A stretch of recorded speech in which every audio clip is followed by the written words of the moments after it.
Здравствуйте! Ежедневно к нам в Бишкек-Главархитектуру поступают вопросы о том, как же оформить архитектурно-техническое заключение, то есть разрешительную документацию на информационные рекламные конструкции, что можно, что нельзя, куда обращаться. На сегодняшний день по распоряжению мэрии города Бишкек ведутся работы по демонтажу всех незаконных и несоответствующих рекламных информационных конструкций. Тех конструкций, которые противоречат художественно-эстетическому облику нашего города.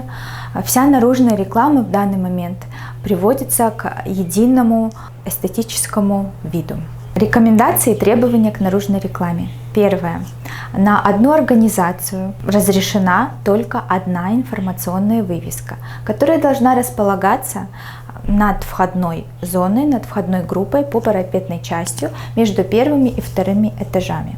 На данный момент разрешен еще один курсовик, одно табло валют на одно обменное бюро. Все остальные конструкции — это кронштейны, вносные штендеры, крупногабаритные, среднегабаритные баннеры, крупногабаритные, среднегабаритные лайтбоксы.